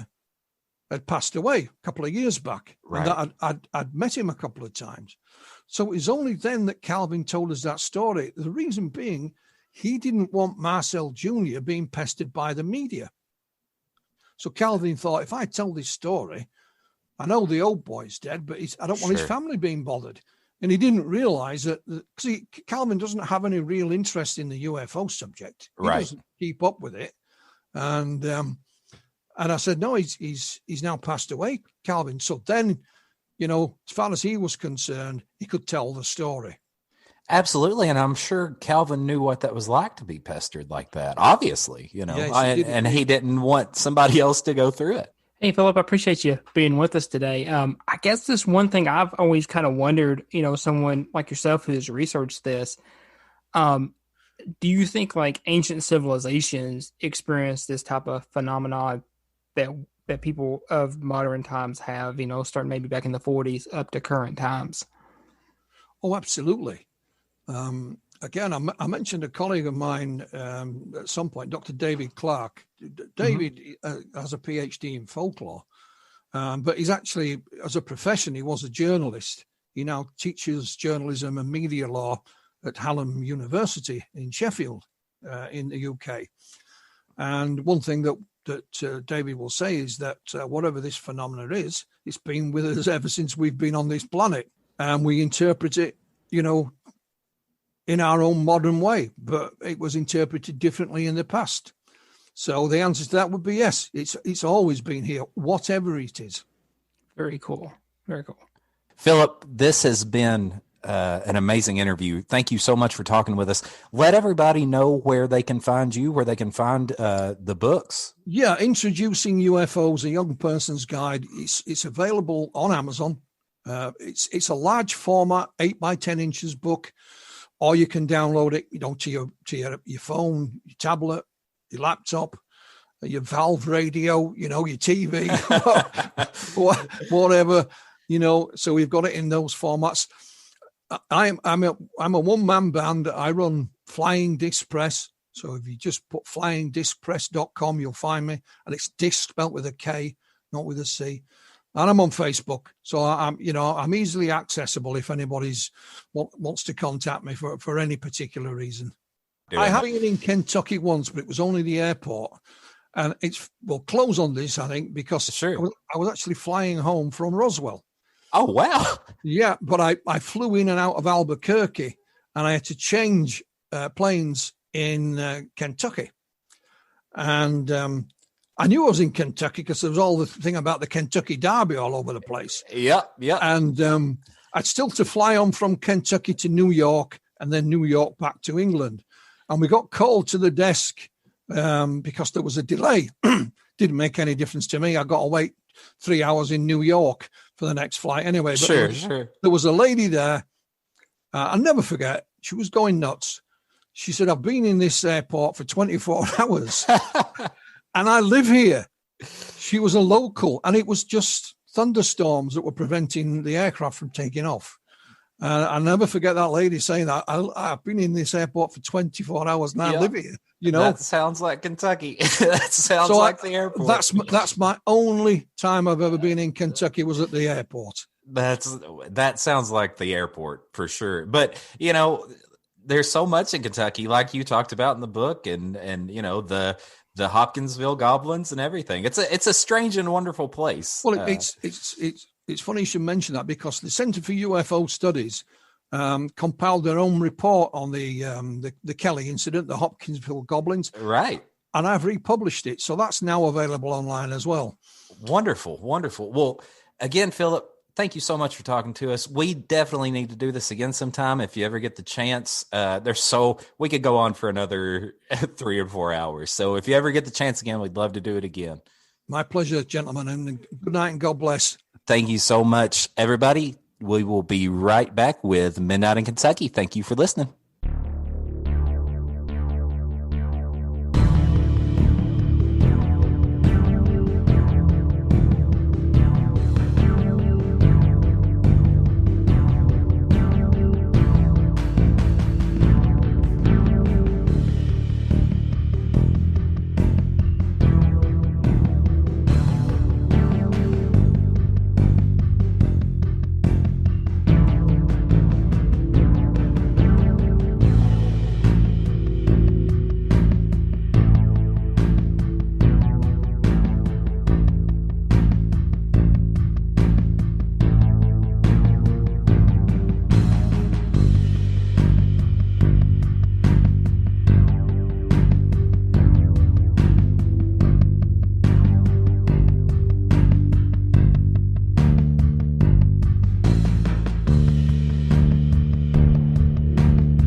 Ladies and gentlemen, welcome back to Midnight in Kentucky. What you have just heard is Midnight in Kentucky in conversation with Philip Mantle. And I know I say this after every interview we do, but geez, what a doozy of a interview it was. Thank you so much to Philip for coming on the show. Thank you so much for sharing your stories from, your decades in this field with us. But just to start us off, we launched right into the conversation there, as you guys heard. We started the talk with the disclosure movement, what's going on right now, what's happening with governments around the world, and how this is not a localized phenomenon by any means, how it's not just Kentucky and it's not just Brazil, it's not just the UK, it's everywhere. This is happening everywhere, and how these governments are approaching the situation of UFOs and UAPs and what we're seeing right now. And Philip gave us a lot of interesting information regarding disclosure. He spoke on exactly how these things are being perceived by the governments. And that's something that you and me and Stephen have talked on quite a bit, how, maybe they don't know as much as they're letting on.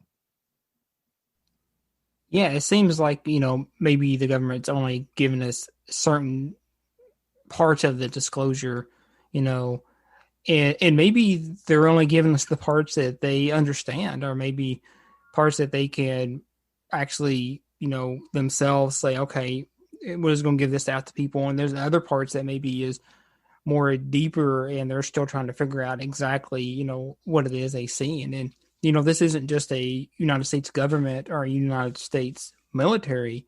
This involves, militaries and countries all across the globe that's experienced this type of phenomenon.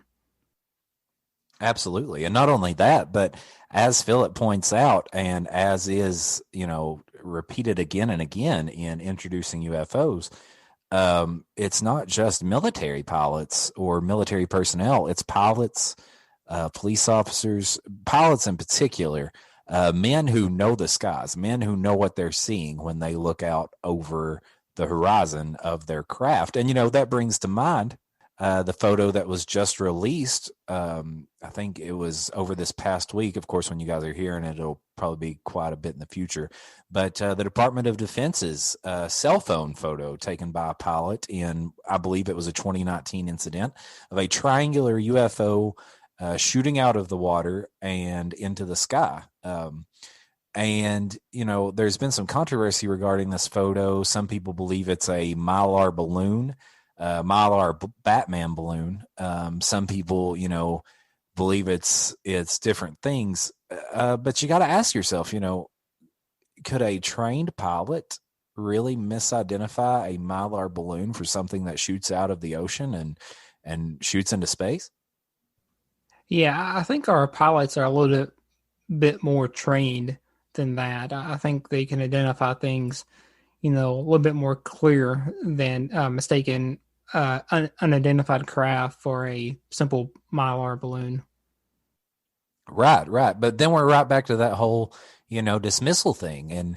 And like we talked about with Philip in this interview, how, politicians, scientists, and even, civilians to a certain extent dismiss the phenomena outright before they examine any of the data, before they look at these things in a realistically skeptic light. And, maybe that's a lot of the reason that we haven't progressed further in disclosure than we have already. Right. Yeah, I think there's a lot of, I don't want to call them unbelievers, but people that's really quickly to dismiss things that maybe they don't understand or they don't know. To me, that seems very conceited to dismiss something that hasn't really been fully researched yet. I mean, there are hoaxes, yes, we're all aware of those. But in turn, there's a lot of, phenomenon and a lot of experiences that's happened to hundreds, if not, or actually thousands of people, if not hundreds of thousands of people that, that you heard in the interview that Philip discussed it. And also, we talked about Whitley Strieber and the communion letters. And I just feel, all those people just can't be making up the same thing without knowing each other. It's too much, evidence there just in their eyewitness accounts for it to be disregarded like some have. Absolutely, man. And not only that, but these instances that he talks about in the book, like the Reverend William Gill sightings, for instance. This is a preacher and the congregation of his church that witnessed this massive UFO, a huge UFO come down, and there were beings on top that were, waving to them, and they were waving to these beings. And it's not just one person. This was several people involved in this incident, where, there was pretty respective contact with these things. I'm referring to the Reverend William Gill sightings that occurred in Papua New Guinea in June of 1959.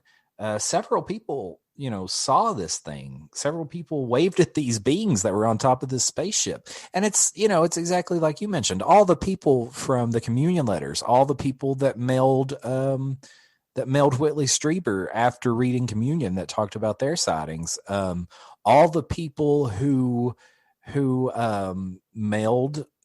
sent mail to Philip when he published without consent, people that have said over and over and over again, it's not just us, it's not just me witnessing these things, I'm having an experience like these other people are having.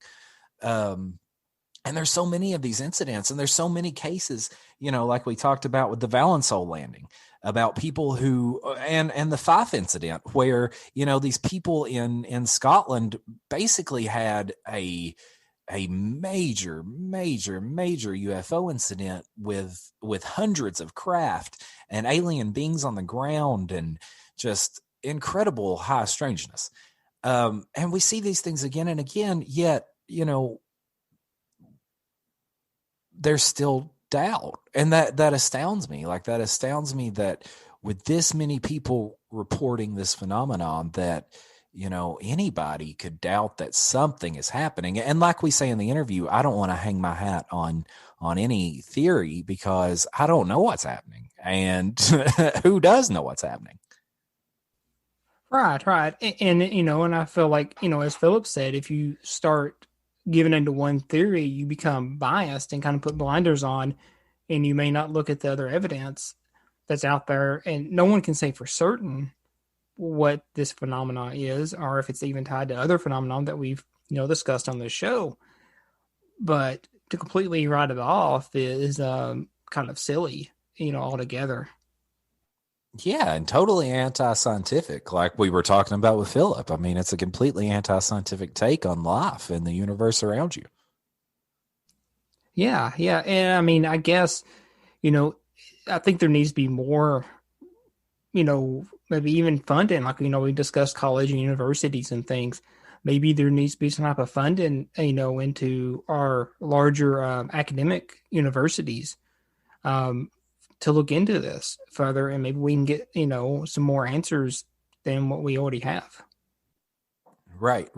And, speaking of answers, I loved Philip's story about Whitley Strieber, and about Whitley Strieber, when he was asked, when do you think disclosure will ever be here? Do you think we'll ever have the answers? And Whitley Strieber says, well, we're learning to ask better questions. And I absolutely love that quote. That kind of goes back to Mark of the Bell Witch that you and I spoke about a few shows ago, or on the last show, when I believe Betsy, the daughter, was writing about, and I may be wrong there, that may not have been her name, but when the daughter was writing about her encounters with the Bell Witch, she specifically says, maybe someone from a wiser time will understand what's happening to us. And, it does, that theme recurs throughout the study of the supernatural, or the paranormal, or the unknown, or UFOs.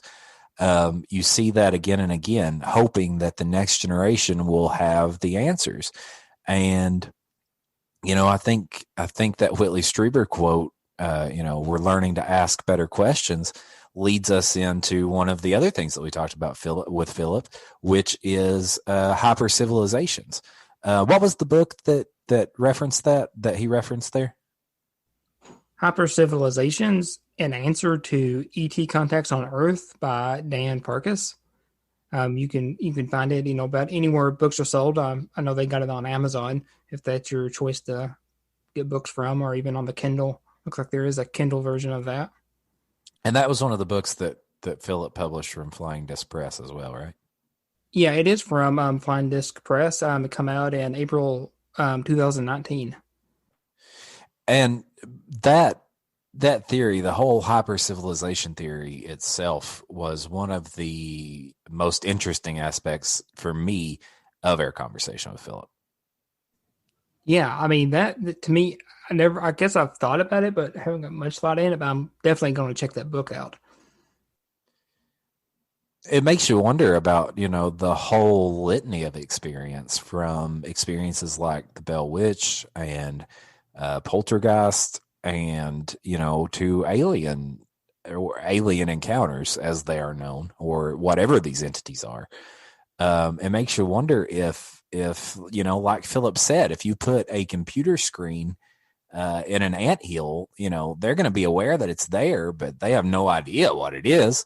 So it makes you wonder, if all of these experiences, if we just can't perceive it. Like we've talked about this many times on the show.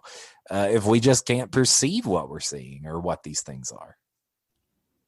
Right. And that whole analogy with the TV placing on the ant colony, that was my favorite part of the interview. Because, that makes me think, geez, he's right. And who knows what type of technology or, whatever it may be is directly in front of us, but we don't even understand it. That's even something we take for, just, even anything that's out there that we just kind of look at and say, okay, well, that's just always been there. We accept it, but maybe it's there, by some other reason, who knows? And man, let's just go ahead and get downright weird with it here. We talked with Philip in one part about I can't remember this fellow's name. It's in the interview, but Philip wrote about this, I believe, in Without Consent, his first book. It's this family who went through this green fog. Philip tells the story. And the quote that he says when talking to Philip, when Philip asked, is this real? And he says something along the lines of, it's real like watching a movie. It looks real when you look at it, but then when you go around to the other side, it's not. Like, that quote is mind-blowing. You know what I mean? So those technologies you're talking about, what if one of those technologies is everything around us right now? And, this gentleman, whatever the encounter he had, allowed him to walk around that in some way and see that, it's not necessarily what we perceive it to be. Yeah, I mean, I guess, one, not saying this is true or I believe this myself, but, what about if, like, the sun and the moon is, not exactly what we think it is, and it was kind of like the TV in that colony? Absolutely. Sure. Or, what if all of reality is that TV in the ant colony and we have no idea what it actually is? Right. I mean, yeah, that's a possibility, because when we don't even know our origin, all we can do is take a guess. I mean, there's really no historical, scientific evidence, of where humanity come from. We can just, guess, from past religions and stuff of how everything came to be. I find myself asking my own self how much of reality and how much, of these things are fact and how much are just religious theories and scientific theories, and how different consciousness has affected us. And I don't know if that makes a lot of sense in the words that I'm spitting out, but you know what? That brings us back to another quote from this episode from the same guy that we were talking about, who said, we don't have the language to talk about this. This species does not have the language to talk about what this actually is. And dude, that in itself is some profound stuff. You know what I mean? Yeah, I mean that kind of goes back to us trying to communicate with, ants or any type of thing that's not understanding the human language. I mean, you know, like insects and of course, and when I say animals, dogs, cats, and domesticated things, somewhat understand what humans are saying. But you take a tree. A tree probably doesn't. It would have to evolve billions of years probably before it could even communicate in the same manner that humanity does. Right. But there's still communication. And that's an interesting thing too. You know what I mean? Like, if the trees are still communicating in the way that they do, and we communicate in the way that we do, imagine the communication forms for something else. And if we can't even perceive of that type of communication, how do we talk about it? Right. And there's actually, that reminds me, there's a book I read several years ago. It's called The Hidden Life of Trees. And trees do have like a network of communication between, each other, even different kinds of trees, and they help each other out and give each other nutrients. It's amazing. And this is like, they almost called it like some type of nature internet type setup with, with trees itself in a forest or even trees that you have in your own yard. Absolutely, man. Absolutely. And, there's not much, I don't know. I suppose people would argue this, but there's not much to think that, we do the same thing. Like, we take in communication from our surroundings. We communicate with our surroundings. We do the same thing that those trees do, but it's a form of communication that has been dulled over the centuries and has been dumbed down over the centuries. And that form of communication, that in particular, seems to lend itself to this phenomena. It seems like when you get back to that tuning into things, you begin to witness these things. The Fife incident, for example, it seemed like it was only after these people saw the UFO go. That whole story is an interesting case. These people were, this family, the Fife family, were on their way to get a jar of coffee and see this massive UFO. The woman picks up a UFO magazine at the supermarket, coincidentally, and they go back and they see the UFO again, and they're just startled. Like, they keep taking people back and they keep seeing this UFO, so it definitely seems like that sense of connection, that sense of, I don't know how to explain it. Again, that's back to that communication thing, but that sense of of you being a natural thing, and you being connected to these things, it seems like when you start perceiving that way, these things start to show up more. Right. And I think that's, that goes back to how these type of things that happen to people, these occurrences are just shrouded in synchronicities and premonitions. Absolutely. Absolutely. And, it's startling how much you can't talk about these events without talking about the synchronicities and the coincidences. And, one of those major coincidences was when we were talking about Philip, that just kind of blew my mind, was the fact that, Calvin Parker of the Pascagoula abductions was just basically introduced to Jesse Marcel out of the blue. The major player in the Roswell crash, or the crash at Roswell, like, he was just introduced to him out of the blue. And that's like such a major coincidence. How could that happen? Right. It's almost like synchronicities itself is some type of communication, I guess what we would call an algorithm itself that we don't understand, that occurs, in our culture and our humanity across the globe. And I think that's one thing that, we just take for granted. And it's like, oh, well, that's, one of those things that just happens. That's weird. I was just thinking about that, or I was just talking to that person, or I just, heard this. And then the next day I seen a billboard, somewhere that said the exact same thing. All these synchronicities line up. And it seems like that's some type of communication that's going on, but communication from what, who knows? Right. But dude, you described that perfectly. It does seem like these synchronicities are some type of algorithm. And like that algorithm phrase was perfect in describing them. That was genius. Yeah, I just kind of riffed off that one, off the top of my head. But I mean, it absolutely is. And we even see that with social media. When you search something, social media brings it up. Or, you'll see it posted on your Instagram or on your Facebook, the next thing. So like it absolutely is some type of algorithm. I mean, it's something that, it's a coincidence linked to another coincidence linked to another coincidence. And it's interesting how UFOs play a role in that. And, again, how Calvin Parker was bought to Jesse Marcel and how Calvin Parker learned something about the Roswell incident and that Jesse has these pieces that none of us knew about. And it's very interesting how these events play so heavily into people's lives and then string people into this as it goes, Yeah, and it seems like the more people pay attention to the synchronicities and these events that happen to them, the more the events happen to them.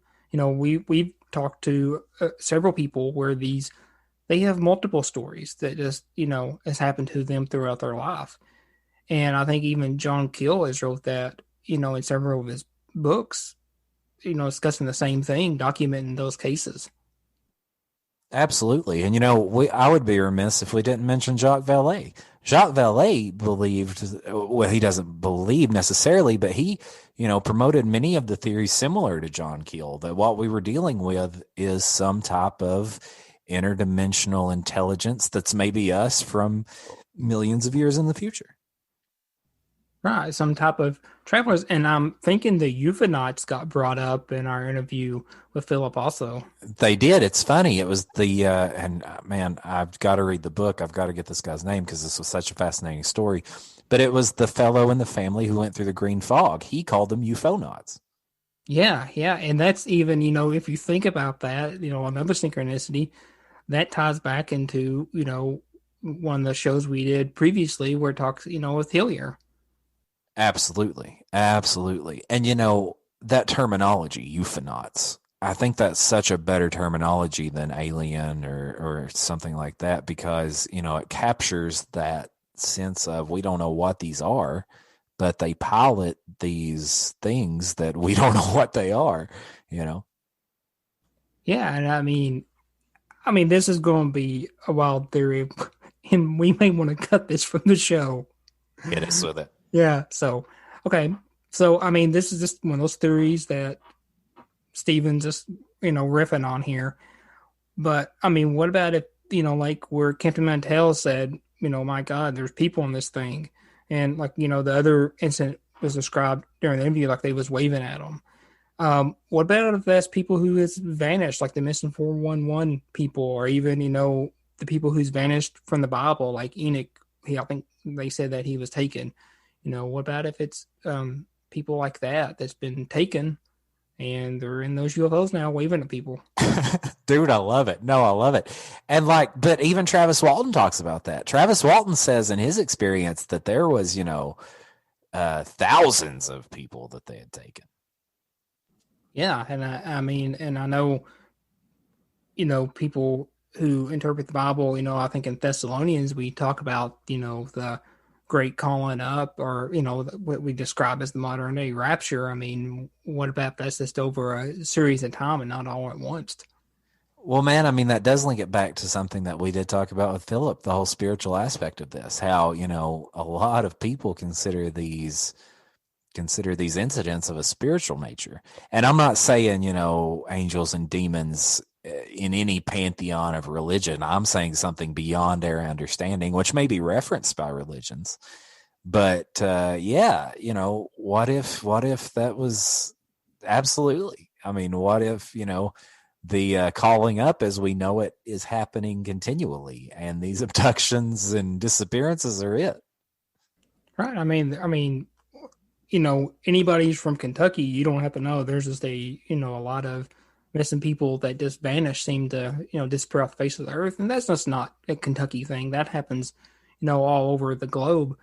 It's even, as I said, documented there in, the scriptures in various religions. So I think that's, something someone who would be researching this probably couldn't dismiss. And, I'm trying to keep an open mind, to all aspects of it. Absolutely. Yeah, 100%. And no, I mean, it's even mentioned here in the beginnings of a young person's guy introducing UFOs. Philip even makes note of those classic UFO sightings before the 1940s, when they really entered into the modern lexicon. And, there's the sighting of Alexander the Great when he laid siege to Tyre. And these things were flying over the Greek camp. There's the sighting about a Belgian Jesuit missionary in Tibet saw a flying object shaped like a double Chinese conical hat. I mean, these things appeared to people of faith and appeared in a spiritual sense. So that connection to spirituality is very interesting. And it's very interesting to take these events and recontextualize spiritual events and, see how these things line up, because they line up pretty well. Yeah. And I guess that goes back to, we discussed about having blinders on and have to look at this stuff, kind of with an open mind, and not in that way you're not biased towards anything. And I think, if you say, I'm confirmed this is the way everything was created, this is the way it has to be, you are going to write off this stuff, and you are going to kind of just shrug it off, even though if the evidence is presented directly in front of you, you're going to dismiss it because you're already, kind of stuck in your beliefs. No, man, you are 100% correct. And, that's something that we talked about from the Hellier thing, with Greg and Dana erecting those monuments to Pan, in service to try and elicit some response. And with the monoliths, recently, these monoliths that showed up, we had this religious group tear one of those down. So no, it is very interesting that, how religion plays into this and how spirituality plays into this. One last thing before we go out, and I thought this was very interesting as far as the coincidences and synchronicities go. Philip talked about, we were talking about the Calvin Parker incident, and he referred to a witness who had heard one of these mystery booms at the same day, the same time that this UFO appears over Florida and supposedly abducts, Calvin and Charles. So, man, me and you have been through the mystery booms over and over and over, and now to hear that one may be linked with the Calvin Parker and Charles Hickson incident in Pascagoula, that's pretty heavy. Yeah, I have not heard that before. That was really cool to hear that, from Philip, and it makes sense. I mean, if something like that did, appear there in Pascagoula, I mean, most usually, I guess, with these things, that's what the mystery booms will come from. And, we've had some mystery booms here in our area as of recent. So, I mean, I thought that was really neat for him to tell us that. Absolutely. And, I'm just now thinking about this, but think about this, man. The case to end all cases, the Roswell incident, several people reported hearing a boom the night before that the crash was found. And they thought that it was, of course, it was storming, lightning and thundering at the time, but they thought that maybe that was lightning hitting the UFO. And, knowing what we know now about these mystery booms, that's just an interesting little thing about the Roswell incident. Right. And I mean, who's to say that, maybe the majority of these booms are, at least some of them are, involved with some type of UFO phenomena. Or the phenomena at large, as the phenomena connects with all of these things. Right. It seems like, I guess as we started noticing these booms, and maybe that's one of those things that has always happened, but we just started noticing, and paying attention to. Or, as Whitley Strieber said, we're learning to ask the right questions. Right. And I think that's the key to figuring this out, is asking the right questions and then kind of learning from the answers or what you perceive as the answers and asking more questions, and eventually maybe we'll get an answer of what's going on. Well, that's going to do it for Midnight in Kentucky this evening. We want to thank Philip Mantle one more time for speaking with us. You can find him at flyingdiscpress.com. We will have all of the links in the show notes for his books that we talked about on the show, and in particular for introducing UFOs. It was a great conversation. And you guys can follow us. We are on Facebook, Twitter, midnightkentucky.com, YouTube, wherever. We're getting ready to launch our Patreon mid-January. Be on the lookout for that. Until then, Night Owls, until the next moon rises. For Midnight in Kentucky, I'm Ben. I'm Steven. Good night.